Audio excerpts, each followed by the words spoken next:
Hello everyone, and welcome back to Sun Moon Audiobook, the channel where we share wisdom and inspiring book journeys to help you grow and develop your best self, inside and out. A deal is not always a number written on a piece of paper. It is more like two hands reaching across a trembling bridge, searching for a grip strong enough to hold. Sometimes that bridge sways in the storm of fear, of ego, of silence, and sometimes it is steady. But always, what matters most is not the wood or the rope, it is the human heartbeat that steadies the crossing. That is what negotiation truly is. Not a battle of words, not a cold calculation, but the art of finding that pulse, of holding it gently and firmly until both sides can step onto solid ground together. Christopher Voss, the voice behind this truth, did not learn it in boardrooms or classrooms. He learned it when lives depended on it, when a wrong phrase or a rushed answer could shatter everything.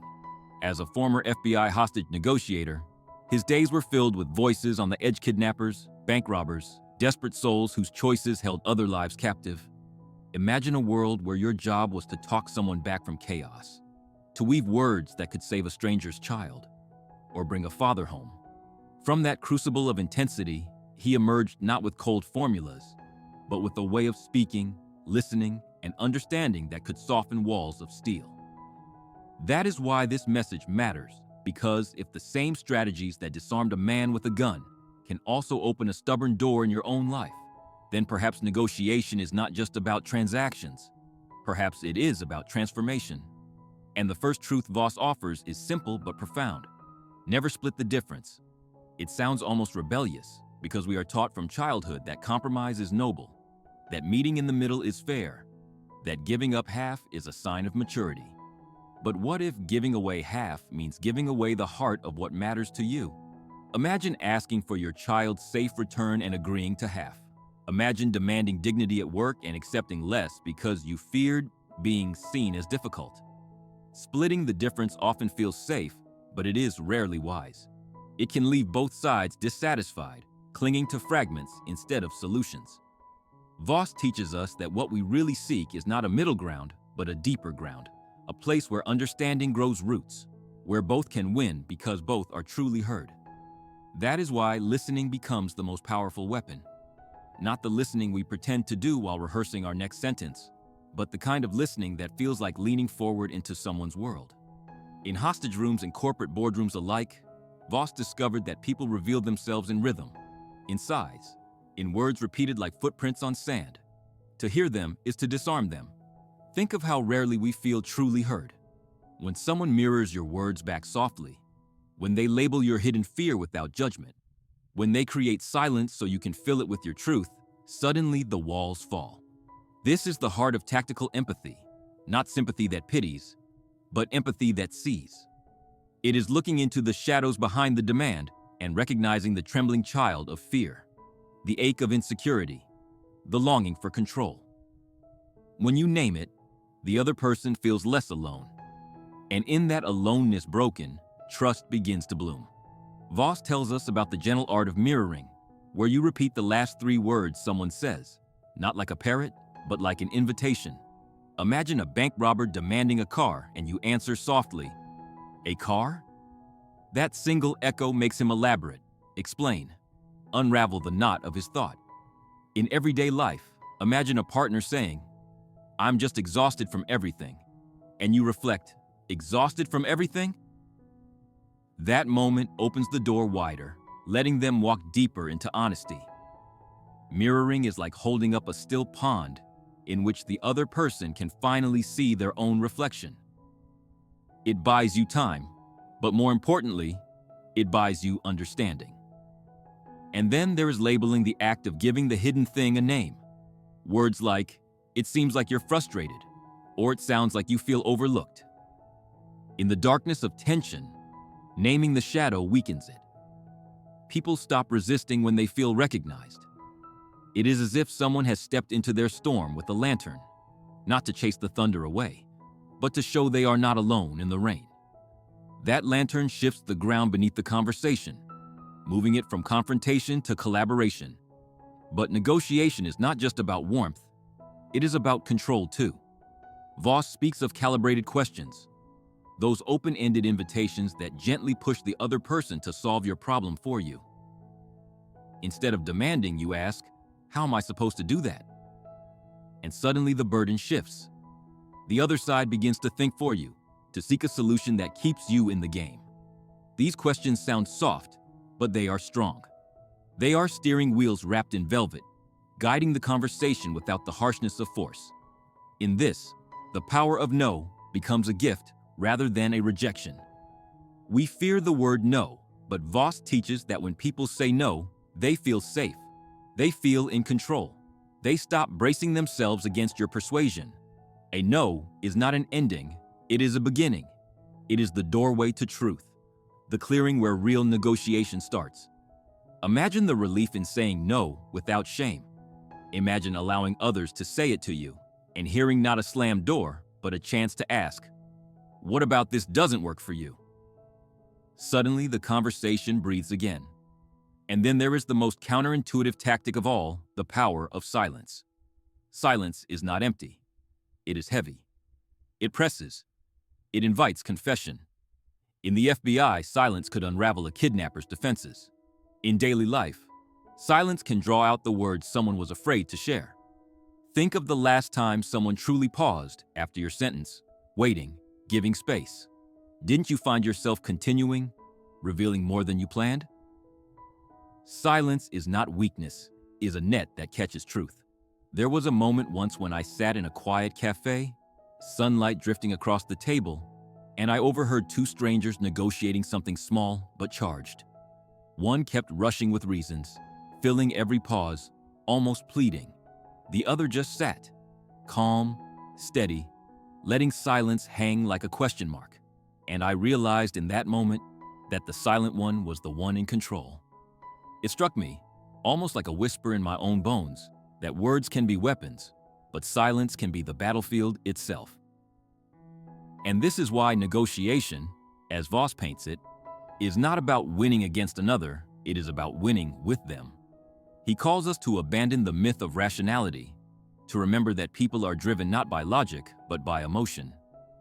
Numbers do not move hearts. Stories, fears, hopes, and validations do.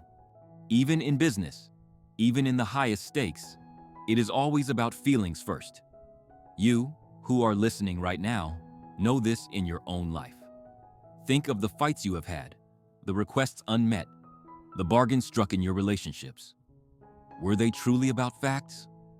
Or were they about feelings, about dignity, about safety, about the need to be seen? When we embrace that truth, negotiation becomes less of a battlefield and more of a dance floor. You lead gently, then follow, then lead again. You listen, you mirror, you label, you ask, and through it all, you never split the difference, because your values, your needs, your heart, those are not negotiable scraps to be sliced away. They are the compass. They are the bridge. And so, the dance deepens, because every conversation that matters is layered with hidden currents. Voss teaches us to pay attention not only to words, but to tone, to tempo, to the subtle cues that reveal whether someone feels safe or threatened. A voice that drops low, a sudden sharpness, a pause before agreeing, these are signals, like cracks in glass. If you can read them, you can step carefully. You can place your weight where the bridge still holds. He called this the late-night FM DJ voice, a way of speaking that is calm, slow, reassuring, almost hypnotic. In the most volatile moments, when a negotiator might face a desperate criminal holding lives in his hands, it was this voice, not anger, not force, that soothed the storm. And in our everyday world, where storms may not involve hostages but do involve fragile relationships, deadlines, and dreams, that same voice can transform tension into trust. Speaking slowly when others rush, lowering your volume when others raise theirs, it creates gravity. It says, without words, that control belongs to calm. Yet control is never about domination. Voss often reminds us that the illusion of control is what most people crave. They want to feel as though the choice is theirs, as though they are steering, That is why the magic of how questions is so powerful. When you ask, "How can we make this work?"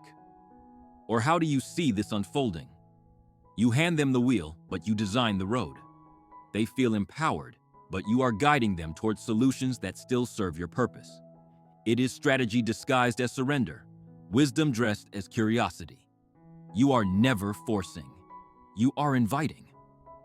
One of the most haunting lessons from Voss is the Ackerman system, a bargaining strategy that feels almost like a chess match. You begin not with the final number, but with an anchor and extreme offer that sets the stage, followed by calibrated concessions, each one smaller than the last. Imagine it as a staircase where you control each step, slowly guiding the other person down to the level where you want them to land. It is not about trickery, it is about structure. Because without structure, negotiation collapses into chaos. And chaos rarely delivers what you need. Anchoring high or low reframes the entire conversation. A house listed at a high price shapes your sense of value even if it sells for less. A job offer that begins with a modest salary sets expectations before you even step into the room. Anchors are like magnets, they pull everything toward them. And once you see them, you cannot unsee their power. But even as he teaches tactics, Voss never lets us forget the heart. Because beneath the structure lies something more profound, the need to understand what people are truly negotiating for. Often it is not money, not even tangible things. It is respect. It is recognition. It is safety. When Nelson Mandela emerged from prison and negotiated with the South African government, he did not seek only political power. He sought dignity for his people, a recognition of their humanity. He knew the table was not just about numbers or laws, it was about the invisible currency of identity. And by addressing that deeper need, he transformed what could have been endless conflict into reconciliation. That is the essence of Voss's teaching. See beneath the surface, name the hidden need, honor the unspoken hunger. For you, listening right now, the beauty of this wisdom is that it is not confined to FBI standoffs or diplomatic treaties. It lives in your everyday conversations. When you ask for a raise, you are not only negotiating for dollars, you are negotiating for your worth to be seen. When you resolve a conflict with a partner, you are not only deciding who does the dishes, you are deciding whose feelings matter in the space you share. When you guide a child through a tantrum, you are not only negotiating for quiet, you are teaching them that their emotions are safe in your presence. These moments are not small. They are where life's greatest stakes play out, quietly in kitchens and offices, in late-night calls and morning meetings. Negotiation is not rare, it is constant. And the skills Voss gives us are lanterns for these everyday crossings. There comes, however, a shadow side we must confront. Many of us have been taught to fear negotiation, to see it as conflict, as a battle we are too soft to win. We tell ourselves stories. I am not assertive enough. I do not like confrontation. It will be easier to just agree. And yet, in that surrender, we lose something precious. We lose pieces of our dignity, fragments of our dreams. Voss urges us to reframe negotiation not as a fight, but as collaboration, as discovery. To step into it not with dread, but with curiosity. Not with fear, but with quiet strength. And the mantra that threads through all of this, never split the difference, is a call to remember that your voice, your needs, your values are not scraps to be bartered away. They are worthy of the whole. There is a moment in every long conversation where the air shifts, where both sides lean back and realize the old wall between them is thinner now. This is the midpoint, the pause, the fragile place where despair can creep in. You may feel in your own negotiations that the other side will never understand, that you are too small, that change is impossible. I want to tell you gently, it is not impossible. Even when you face resistance, even when the silence feels heavy, you are not powerless. The tools you hold, the mirror, the label, the calibrated question, the pause, are enough to begin reshaping the story. Hope is not naive here. Hope is a strategy. And even when you cannot yet see the outcome, you can trust the process. Trust the rhythm of listening and asking. Trust the human longing to be seen that lives in everyone, even those who seem hardened. Think of Steve Jobs when he negotiated with record labels to bring music onto iTunes. He was not the most powerful player in those early conversations. The music industry had resisted digital transformation for years, terrified of losing control. But Jobs understood their fear, and he shaped his pitch around it. He offered them not just a platform but safety, a way to control distribution in the digital world. He mirrored their anxieties back to them. He labeled their fears. And in the end, they agreed to what once seemed impossible. He did not split the difference. He reframed the game. And that is what you too can do in the small and large negotiations of your life. So let us return, again and again, to the mantra. Never split the difference. Let it echo in your chest like a steady drumbeat. It is not a call to stubbornness, not a demand to always win, but a reminder that your deepest needs are not to be halved. That when you seek connection, you deserve the whole. That when you pursue your vision, compromise is not the same as surrender. It is an anchor for courage, a reminder that you are allowed to hold out for more than fragments. And as we lean further into these lessons, something tender emerges. The realization that negotiation is really about connection, and connection is really about healing. Every time two people sit across from one another, whether at a kitchen table or across a conference call, what they are secretly asking is, do you see me? Do I matter here? That is why so many conflicts erupt when people feel ignored or dismissed.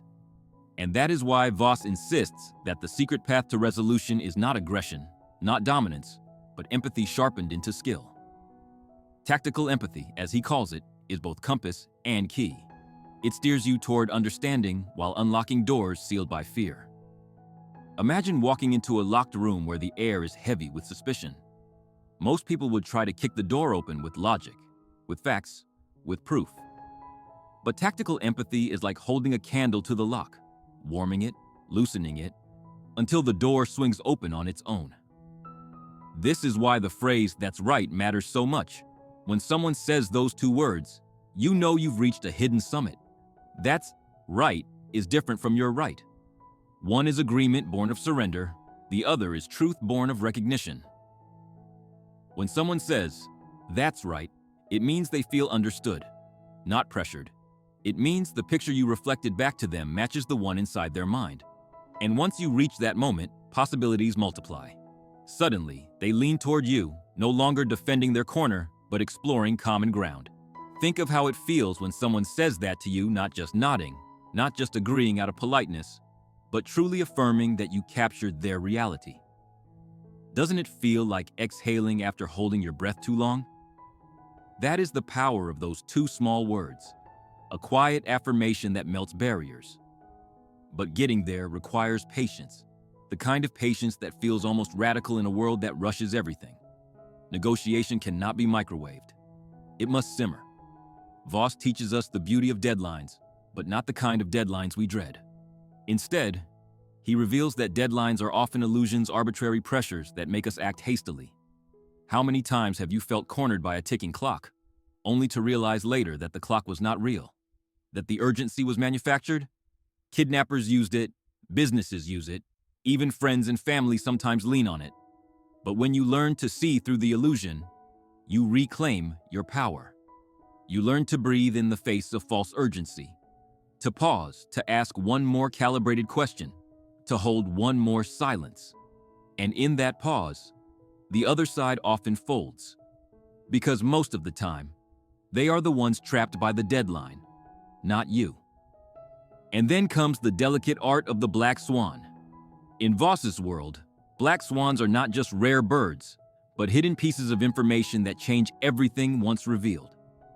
Every negotiation, no matter how rigid it seems, hides black swan's tiny facts, secret fears, unexpected motivations that can tilt the whole balance. Perhaps the kidnapper isn't just after money, but is desperate for recognition. Perhaps the business partner who seems greedy is actually terrified of disappointing their team.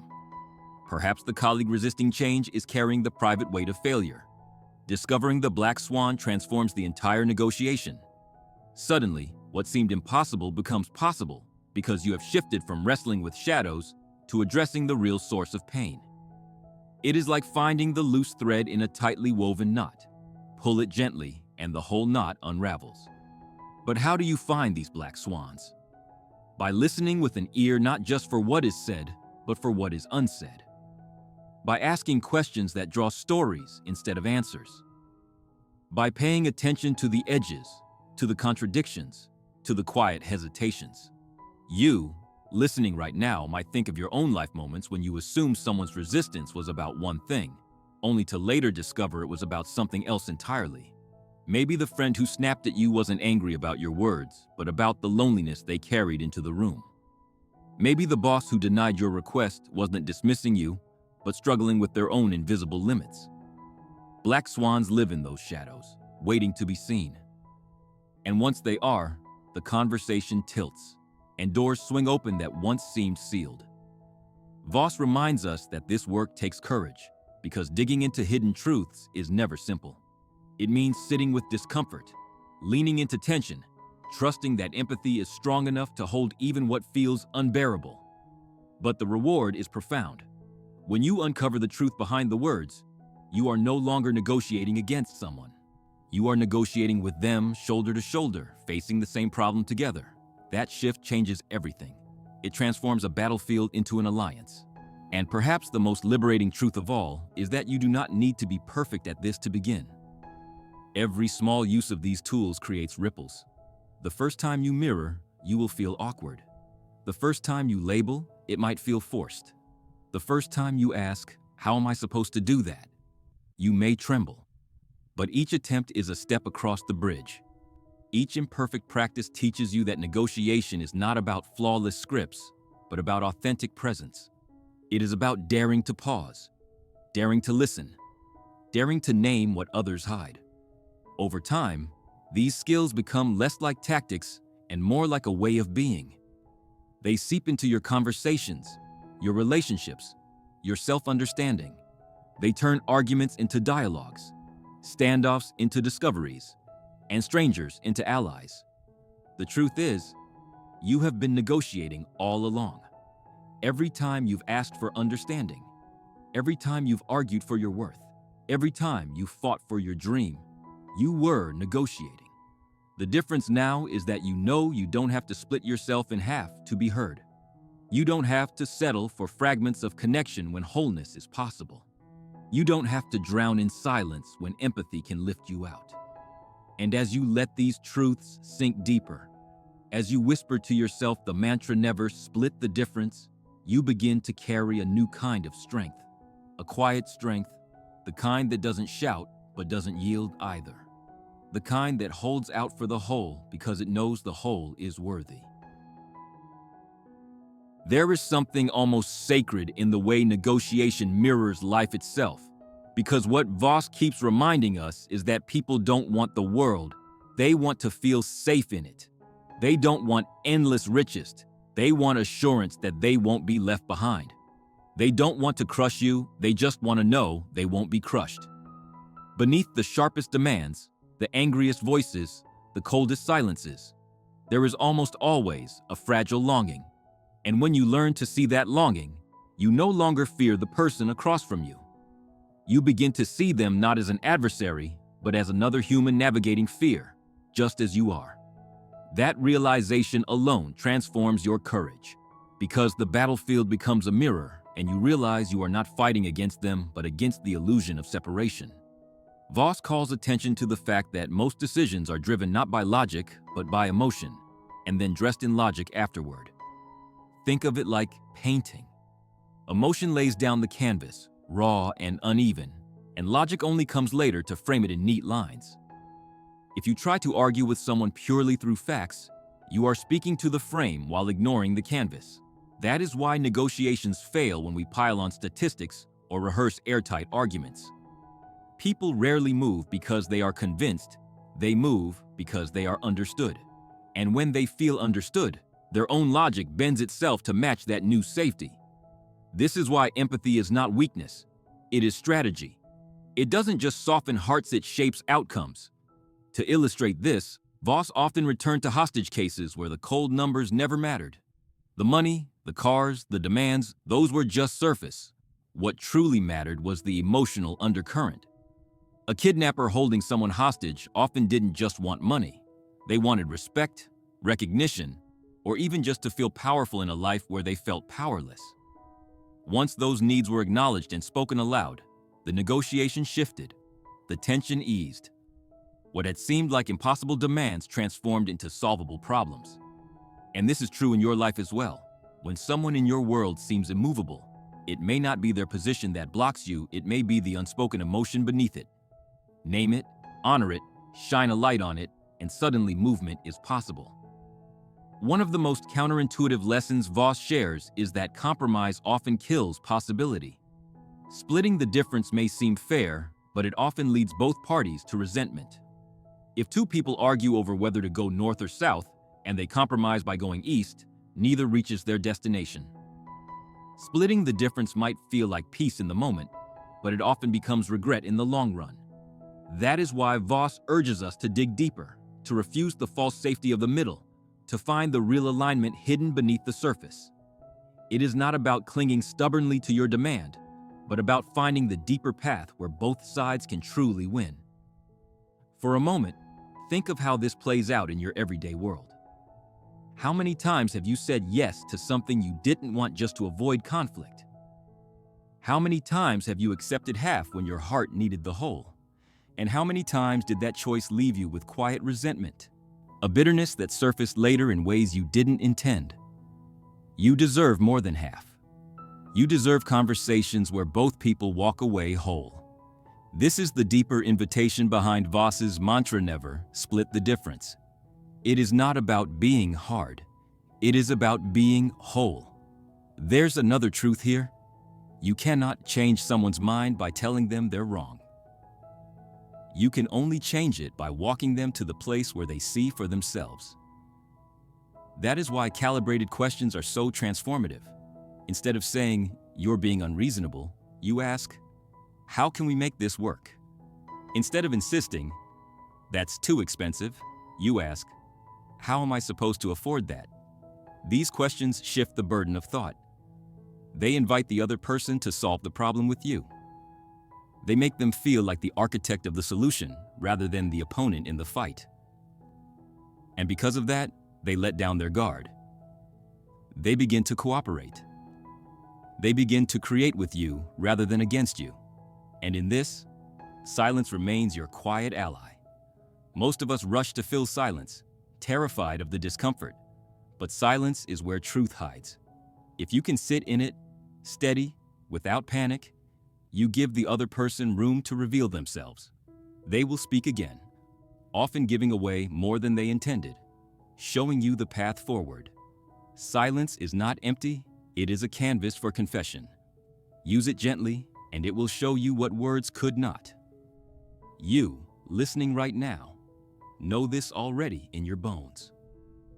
You felt it when someone truly let you speak, when they didn't rush to answer, when they just held the pause until your deeper truth came out. That is what Voss teaches us to do intentionally. It is not manipulation, it is care. It is saying, "I am not rushing you. I am here." And in that stillness, connection takes root. And so, the journey of this book carries us towards something even more profound than negotiation. It carries us toward a new way of seeing ourselves and others. When Voss teaches that no is not the end, he is also teaching us to unlearn our own fear of rejection. Too often we hear no as a slammed door, as if the world is saying we are not enough. But in reality, no is often just the first safe step someone takes. It is them saying, "I need space. I need control. I need to know I can protect myself." And once that no is spoken, once they feel the safety of it, the door doesn't close, it opens. Because now you can explore together without the pressure of compliance. The paradox is beautiful. No, which we think is the sound of ending, is often the sound of beginning. Think of how this shifts your own world. The next time someone tells you no, instead of shrinking, instead of giving up, you can lean in and ask, What would it take to make this work? Or, what about this doesn't fit for you? Suddenly you're not trapped in rejection, you're invited into clarity. And the next time you feel the fear of saying no yourself, remember that giving that no is giving the other person the gift of honesty. It sets the stage for a truer yes later, one born of freedom rather than fear. But there is also the reality that negotiation takes courage because it will always stir the ache of uncertainty. You will face moments where the stakes feel too high, where your chest tightens and your throat goes dry. And Voss knew this better than anyone because his stakes were often life or death. But what he shows us again and again is that courage is not the absence of fear. Courage is choosing to sit with fear and still ask the question, still hold the silence, still label the emotion. It is trusting that presence is enough. And presence, more than anything, is what people long for. In a world filled with noise, presence is rare. Negotiation at its heart is simply offering presence. It is saying, I see you, I hear you. I will not run from your fear or your anger. Presence transforms. It turns hard lines into soft ones, turns resistance into openness. Even the strongest defenses falter when met with steady presence. Voss gives us countless techniques: the mirror, the label, the calibrated question, the late-night DJ voice, but underneath them all is one steady truth. People just want to be seen. You can win without crushing. You can persuade without pushing. You can protect your needs without discarding theirs. This is the art of never splitting the difference. And maybe, right here, it is important to pause with you, the one listening now, because perhaps you've been splitting the difference with yourself for too long. Perhaps you've been cutting pieces off your dreams to make them more acceptable, or quieting your voice to make it less disruptive. Maybe you've been meeting halfway with a world that never truly met you. And maybe that has left you tired, half present, half heard. If that feels familiar, let these words sink deep. You don't have to live like that. You are allowed to want the whole. You are allowed to be whole. Even in history, the great breakthroughs came from those who refused to split the difference. Think of Martin Luther King Jr., who could have asked for smaller reforms, who could have accepted half measures, but he refused. He held out for dignity in full, not in part. Or think of Malala Yousafzai, who, after being silenced violently, could have returned quietly to safety. Instead, she stood firm, refusing to meet in the middle when it came to the education of girls. The world shifted because they did not settle for halves. And though your own negotiations may not shape nations, they shape your life, your future, your sense of worth. Refusing to split the difference in your own story matters just as much. And what does this look like in practice? It looks like slowing down before you agree, asking one more question before you concede. It looks like leaning into silence rather than rushing past it. It looks like repeating someone's last words gently, allowing them to open the door wider. It looks like naming the emotion you sense instead of ignoring it. These small actions, woven into your daily life, transform every interaction. They turn negotiations into bridges rather than battlefields. At the heart of it all, Voss' teaching is not about tricks, it's about truth. The truth that people are emotional first, logical second. The truth that empathy is stronger than aggression. The truth that silence speaks louder than rushed words. The truth that no is not an ending. And the truth that you are worth more than half.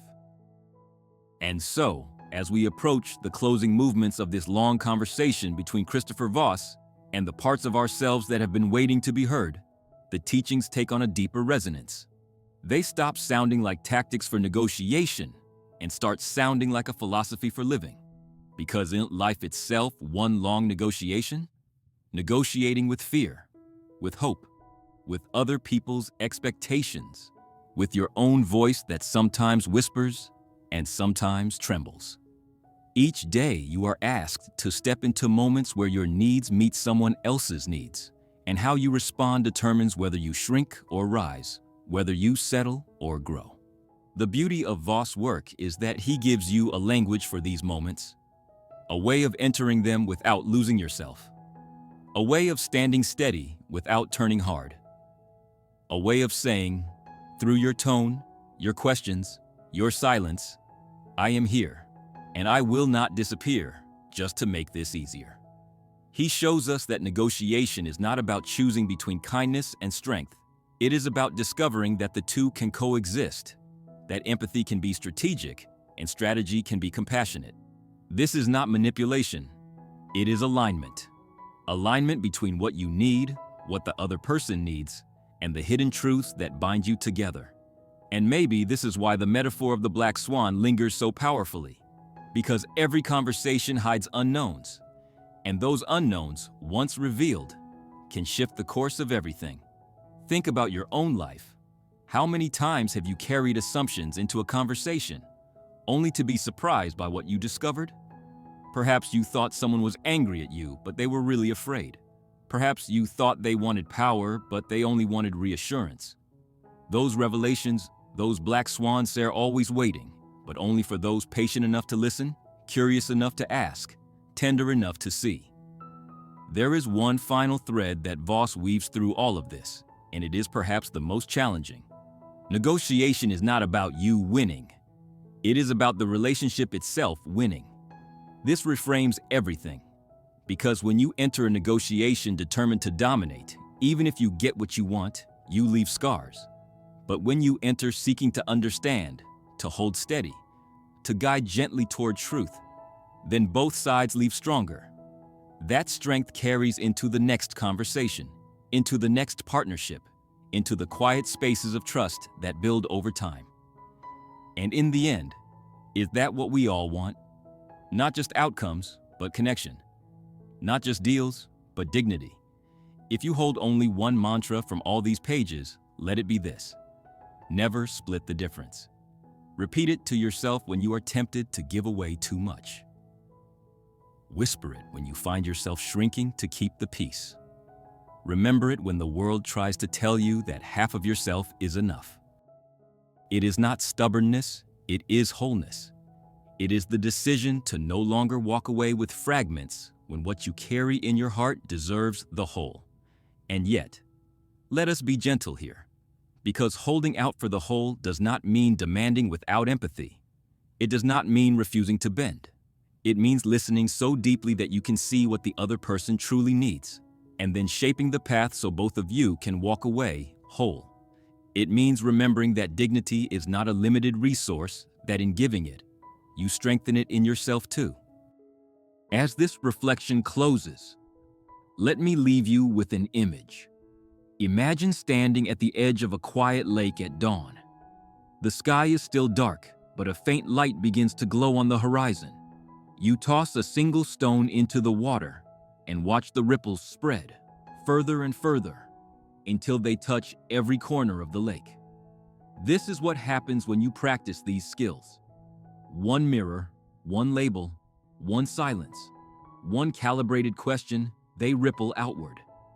They change not only the outcome of a single negotiation, but the tone of your relationships, the trust of your connections, the path of your life.